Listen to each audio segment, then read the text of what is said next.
Hi everyone, welcome back to Learning Planet. And there is a saying, every cloud has a silver lining. Every cloud has a silver lining. That means, even in your adversities, even in your troubles and crises, there you can find a way out or something beneficial to lead a successful life. So in your troubles, you can see a ray of hope ahead you. So keep going, never give up. എല്ലാവർക്കും പുതിയ സെഗ്മെന്റിലേക്ക് സ്വാഗതം. നമ്മുടെ ഈ proverb പറയുന്നത് നമ്മുടെ ഏത് പ്രതിസന്ധിയിലും നമുക്ക് എത്രമാത്രം പ്രശ്നങ്ങൾ ഉണ്ടാകുമ്പോഴും നമുക്ക് മുന്നിൽ ഒരു പ്രകാശ കിരണം ഉണ്ടാകുമെന്നാണ് പറയുന്നത്. മഴക്കാർ എത്ര വലുതാണെങ്കിലും അതിനകത്ത് മൂടപ്പെട്ട സൂര്യന്റെ ഒരു വെള്ളി വെളിച്ചം ഈ മഴക്കാറിന് ചുറ്റും ഉണ്ടാകും. ജീവിതത്തിൽ എന്നും ഒരു പ്രതീക്ഷയുടെ പ്രകാശം നമ്മുടെ എല്ലാ പ്രശ്നങ്ങൾക്കും ഉള്ളിലും ഉണ്ടാകുമെന്നാണ് പറയുന്നത്. നമുക്ക് നമ്മുടെ ക്ലാസ്സുകളിലേക്ക് കടക്കാം. കഴിഞ്ഞ ക്ലാസ്സുകളുടെ തുടർച്ചയാണ്. അപ്പൊ ഇന്ന് നമുക്ക് മറ്റു കാര്യങ്ങളൊക്കെ ഡിസ്കസ് ചെയ്യാം. കൂടുതൽ ചോദ്യങ്ങളും നമുക്ക് സംസാരിക്കാനുള്ള ഐഡിയകളും ഉണ്ടാക്കാൻ ശ്രമിക്കാം. ഓക്കെ, നമുക്ക് മുന്നോട്ട് പോകാം. Let's go. ഓക്കെ, നമുക്കിന്ന് ഈ ചോദ്യങ്ങൾ ശ്രദ്ധിക്കാം. ഈ ചോദ്യങ്ങളെല്ലാം പതിവിനെ സൂചിപ്പിക്കുന്നതാണ്. What does he do? What does he do?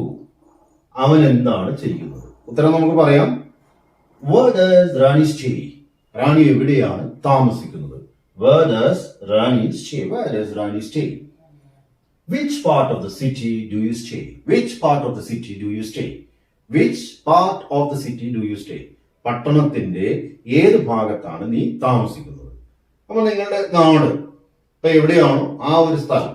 അപ്പൊ നമ്മൾ എടക്കര എന്ന് പറയുമ്പോൾ എടക്കരയിൽ കുറേ സ്ഥലങ്ങളുണ്ടാവും.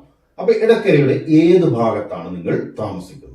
തിരുവനന്തപുരത്തിന്റെ ഏത് ഭാഗത്താണ് നീ താമസിക്കുന്നത്? അപ്പൊ അങ്ങനെ നമുക്ക് ചോദിക്കാൻ പറ്റും. അതുപോലെ when do you play football? What time do you play football or when do you play football? എപ്പോഴാണ് നീ ഫുട്ബോൾ കളിക്കാറ്? ഇനി അടുത്തത് how much sugar do you buy every week? ഓരോ ആഴ്ചയിലും എല്ലാ ആഴ്ചയിലും നീ എത്ര പഞ്ചസാരയാണ് വാങ്ങാറ്? ഇനി നമുക്ക് വിശദമായി നോക്കാം.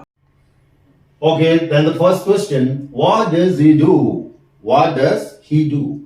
എന്താണ് അവൻ ചെയ്യുന്നത്? അവൻ എന്ത് ചെയ്യുന്നു? എന്ത് ജോലിയാണ് ചെയ്യുന്നത് എന്നാണ് അർത്ഥം. അപ്പൊ നമുക്ക് നോക്കാം. ആൻസർ ഇവിടെ തുടങ്ങും. അപ്പൊ ഇവിടെ നമ്മൾ എന്ത് ചെയ്യുന്നു വെച്ചാൽ അവൻ എന്ത് ചെയ്യുന്നു എന്ന് പറയുമ്പോൾ നമ്മൾ ഈ ഒരു പദത്തിന് യാതൊരു പ്രാധാന്യമില്ല. ചെയ്യുന്ന ജോലി എന്ന് പറഞ്ഞാൽ മതി. അവൻ ഒരു ഫാക്ടറിയിൽ ജോലി ചെയ്യുന്നു.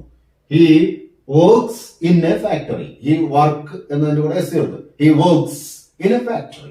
He works in a factory. അപ്പൊ സ്വാഭാവികമായിട്ടും വിച്ച് ഫാക്ടറി എന്ന് ചോദിക്കും. ഏത് ഫാക്ടറിയിലാണ്? അപ്പൊ നമ്മൾ അതിന് ഏതെങ്കിലും ഒരു ഫാക്ടറിയുടെ പേര് പറഞ്ഞാൽ മതി. ഓക്കെ, ഇനി second question. Now where does Rani stay? Where does Rani stay? Where does Rani stay? Rani എവിടെയാണ് താമസിക്കുന്നത്? റാണി താമസിക്കുന്ന ഒരു സ്ഥലമാണ് പറയേണ്ടത്. റാണി സ്റ്റേസ്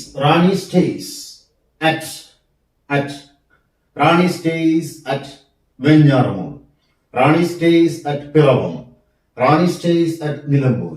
ഇങ്ങനെ നമുക്ക് എവിടെ വേണമെങ്കിലും പറയാം. അവരെവിടെയാണോ താമസിക്കുന്നത് ആ സ്ഥലമാണ് പറയേണ്ടത്. അപ്പൊ ആൻസർ വരുന്നു. നോക്കൂ, ഡസ് എന്ന് വന്നു. ഇവിടെ ഒരാളെ സൂചിപ്പിക്കുന്നു. അപ്പോഴാണ് ഡസ് വരുന്നത്. Where does Rani stay? എവിടെയാണ് റാണി താമസിക്കുന്നത്? Okay, Rani stays. In our answer, we have to use a sorry. Yes, Rani stays. ഒരാൾ താമസിക്കുന്നു, stays. ഒരാൾ വരുന്നു, comes. ഒരാൾ എഴുതുന്നു, writes.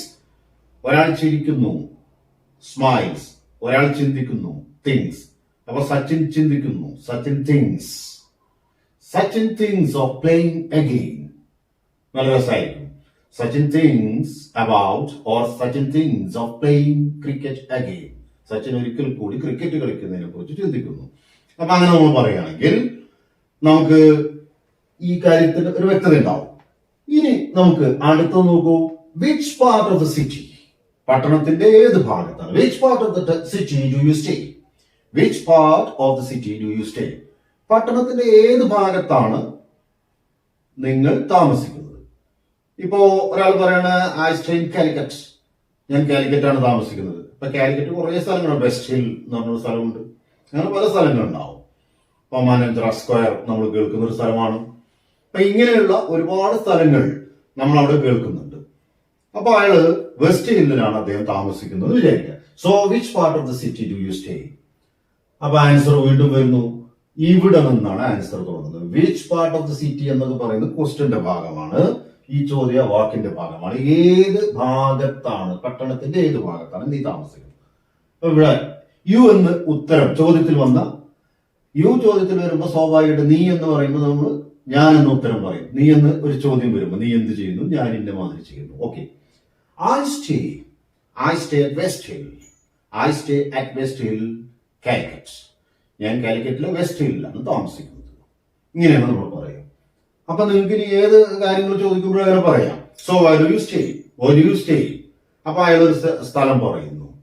അപ്പൊ ആ സ്ഥലത്ത് എവിടെ, ആ സ്ഥലം എന്ന് പറയുമ്പോൾ വലിയൊരു ഏരിയ ആണെന്ന് വിചാരിക്കുക. അപ്പൊ സ്വാഭാവികമായിട്ട് അവിടെ ആ സ്ഥലത്ത് എവിടെയാണ് താമസിക്കുന്നത്. So I M in Mumbai, which part, sorry why do you stay, I M in Mumbai, I stay in Mumbai. അപ്പൊ വീണ്ടും ചോദിക്കും, which part of Mumbai do you stay, which part of Mumbai do you stay. So I stay at Bandra. അങ്ങനെ ഏതെങ്കിലും ഒരു സ്ഥലം പറയും. ഇപ്പൊ മുംബൈയിലെ ഒരു സ്ഥലമാണ് പറയുക. ഇനി അടുത്തത് how much which indicates the quantity of something. How much indicates the quantity of something. എന്തിന്റെ അളവ് പറയുമ്പോൾ തൂക്കി വാങ്ങുന്ന കാര്യങ്ങൾ. അപ്പൊ എത്ര ഷുഗർ ആണ്, എത്ര പഞ്ചസാരയാണ്. How much sugar do you buy every week? How much sugar do you buy every week?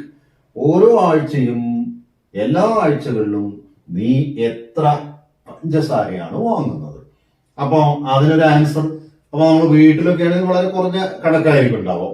1 കിലോയോ 1.5 kilo ഒക്കെ ഉണ്ടാവും. ഒരു ടീ ഷോപ്പോ അല്ലെങ്കിൽ ഒരു ഹോട്ടലോ നടത്തുന്നവർ ഇപ്പൊ 10 കിലോ 20 കിലോ ഒക്കെ ചെലവാക്കുന്നുണ്ടാവും. അപ്പൊ നമുക്ക് വെറുതെ 2 കിലോ പഞ്ചസാര ഉപയോഗിക്കുന്നു എന്നാണ് പറയുന്നത്, വാങ്ങുന്നു എന്ന് പറയുന്നില്ല. So how much sugar do you buy every week. Answer ഇവിടെ തുടങ്ങുന്നു ഐ ബൈ. ഐ വരുമ്പോൾ ബൈ മതി, യു വരുമ്പോഴും ബൈ മതി, വി വരുമ്പോഴും അപ്പോഴും ബൈ എന്ന്, ദേ വരുമ്പോഴും ബൈ എന്ന്. പകരം ഹി എന്നോ ഷീ എന്നോ ഇറ്റ് എന്നൊക്കെ വരുമ്പോൾ ബൈസ് എന്ന് പറയുന്നു. Okay, so I buy 2 kg sugar every week. I buy 2 kg sugar every week. Okay, അപ്പൊ നമുക്ക് ഇനി ഷുഗറിന്റെ കാര്യമല്ല, നിങ്ങൾക്ക് എന്തിന്റെ അളവും ചോദിക്കാം. എത്ര അരിയാണ് നിങ്ങൾ ഒരു മാസം ഉപയോഗിക്കാറ്? So how much rice do you use every month? How much rice do you use every month? എല്ലാ മാസവും എത്ര അരി ഉപയോഗിക്കുന്നു? അപ്പം ചിലപ്പോൾ ആൻസർ പറയും ഐ എന്നതിന് പകരം വി എന്ന് പറയും. യു എന്നുള്ളത് ഏകവചനമായിട്ടും ബഹുവചനമായിട്ടും കണക്കാക്കാം. പക്ഷെ രണ്ടാണെങ്കിൽ നമ്മൾ ഡു എന്ന് ചേർക്കാവൂ. So we use 10 to 15 kilos of rice every month. We use 10 to 15 kilos of rice. ഞങ്ങൾ 10 മുതൽ 15 കിലോ അരി വരെ ഒരു മാസം ഉപയോഗിക്കാറുണ്ട്. ഇങ്ങനെയാണ് പറയുക. ഓക്കെ, ഇതിന്റെ ഇടയ്ക്ക് നമ്മളൊരു ചോദ്യം വിട്ടുപോയി. When do you play football? എപ്പോഴാണ് ഫുട്ബോൾ കളിക്കുന്നത് എന്ന് നിങ്ങൾക്ക് ഒരാളോട് ചോദിക്കണമെന്ന് വിചാരിക്കുക.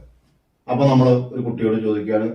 അപ്പൊ നമ്മൾ നേരത്തെ ആദ്യം പഠിച്ച ഒരു കാര്യം നമ്മൾ പഠിച്ചു, ഒരാളോട് റിക്വസ്റ്റ് ചെയ്യുക, അല്ലെങ്കിൽ നമ്മൾ ഇങ്ങനെ ഒരു അപേക്ഷാസ്വരത്തിലോ ആജ്ഞാസ്വരത്തിലോ ഒക്കെ ഒരു കുട്ടിയാണ്. You come here, come here, please come here, please come here, sit here with me, please come here and sit with me. ഇവിടെ വന്ന് എന്റെ കൂടെ ഇരിക്കുക. അപ്പൊ നമ്മൾ എന്നിട്ട് ചോദിക്കുകയാണ്, you are a footballer, right? Are you footballer? Are you footballer? നീ ഒരു ഫുട്ബോളർ ആണോ? Are you football player? അപ്പൊ കുട്ടി പറയും yes, yes I play football, ഞാൻ ഫുട്ബോൾ കളിക്കാറുണ്ട്. അപ്പൊ ചോദിക്കാൻ, when do you play football? When do you play football? I play football in the morning. ഞാൻ രാവിലെ കളിക്കാറുണ്ട്. I play football in the morning and in the evening.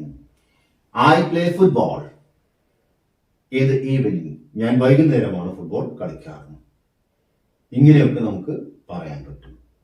അപ്പൊ ഇങ്ങനെ സമയത്തെ സൂചിപ്പിക്കുമ്പോൾ വെൻ, അളവ് തൂക്കങ്ങളെ കാണിക്കുമ്പോൾ ഹൗ മച്ച്, രൂപയാണ് പറയുന്നതെങ്കിൽ ഹൗ മച്ച് എന്ന് മാത്രം മതി.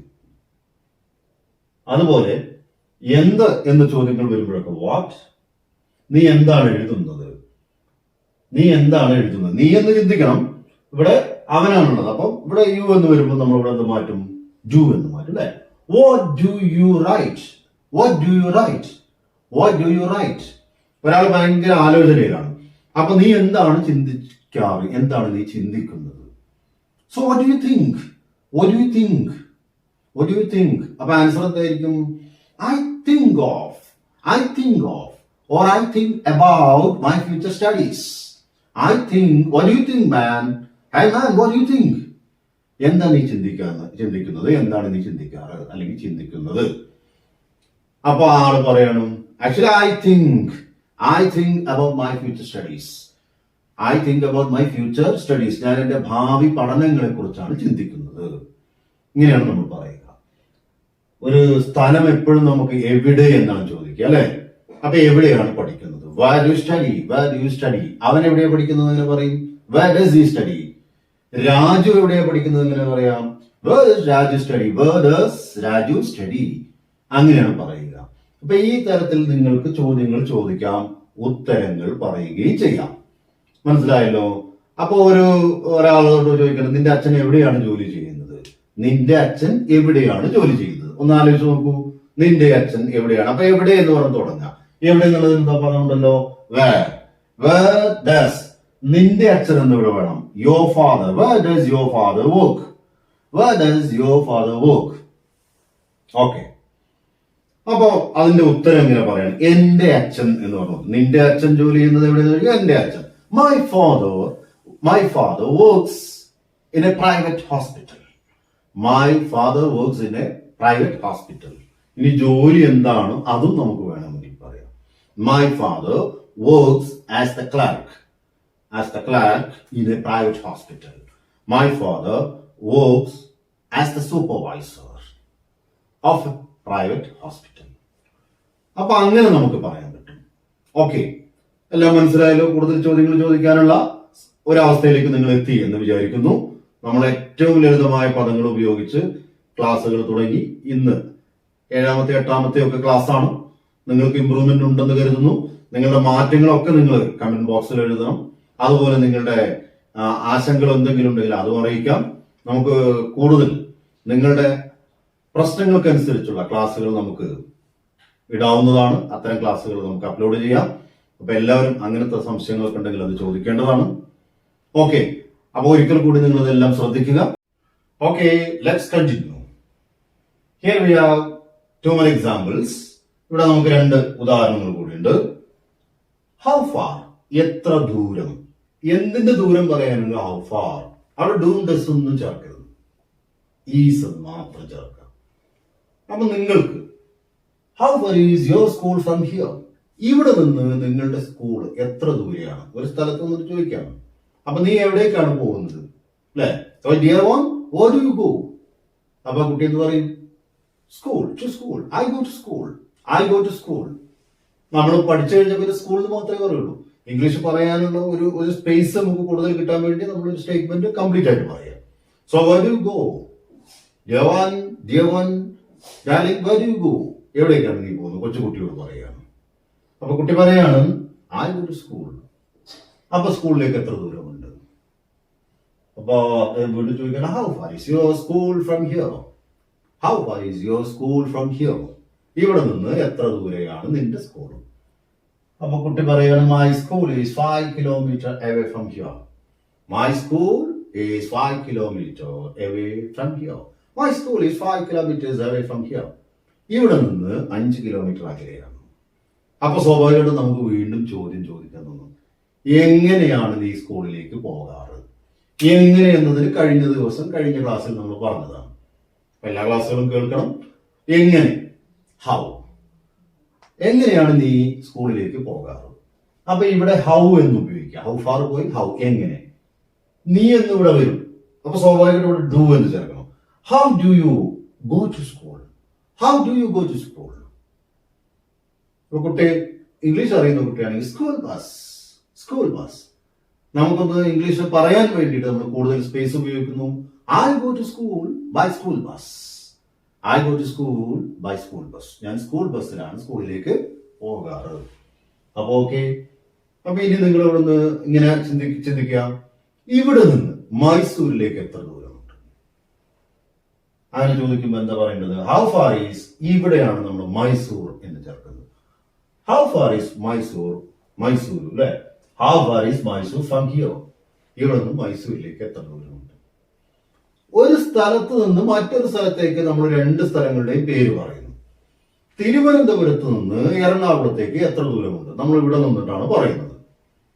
അപ്പൊ നിങ്ങളൊന്ന് ആലോചിച്ച് നോക്കൂ, എവിടേക്കാണ് നമ്മൾ പോകേണ്ടത്? ആ പോകേണ്ട സ്ഥലം ആദ്യം പറയുക.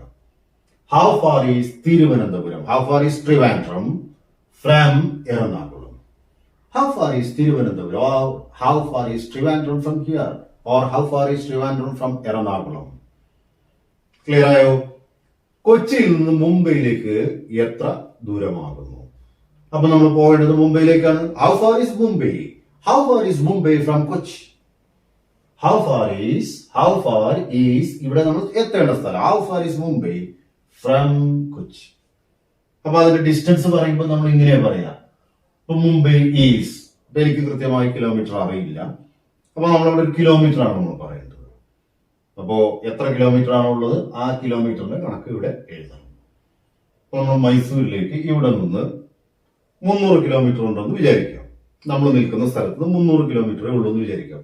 ലോകത്തിന്റെ പല ഭാഗത്ത് നിൽക്കുന്ന ആൾക്കാരുണ്ടാവും. അപ്പൊ 300 കിലോമീറ്റർ അകലത്ത് മാത്രം നിൽക്കുന്ന ആൾ ഇങ്ങനെയാണ് പറയുക, മൈസൂരിലേക്ക് എത്ര ദൂരമുണ്ട്? How far is Mysore from here? Mysore is 300 kilometres away from here. അങ്ങനെയാണ് പറയുക. അപ്പൊ ചിലപ്പോൾ കിലോമീറ്റർ ഒന്നും ഉണ്ടാവില്ല. നിങ്ങൾ നിൽക്കുന്ന സ്ഥലത്ത് നിന്ന് ടൗണിലേക്ക് എത്ര ദൂരമുണ്ട്? അപ്പൊ നമ്മൾ ചോദിക്കും how far is town? How far is the town from your location? How far is the town from your location? അപ്പൊ ആള് പറയാണ് നടക്കാവുന്ന ദൂരമുള്ളൂ. It's in a walking distance. It's in a walking distance. Town is in a walking distance, walkable distance. ഇങ്ങനെയും നമുക്ക് പറയാവുന്നതാണ്. Okay. അപ്പൊ അതാത് ദിവസത്തെ കണ്ടന്റുകൾ മാത്രം ചിന്തിക്കുക. നമ്മുടെ മനസ്സിലേക്ക് ആശയക്കുഴപ്പമുണ്ടാക്കുന്ന അനവധി ചോദ്യങ്ങൾ വരും. ഇത് വേറെ രൂപത്തിൽ പറഞ്ഞൂടെ?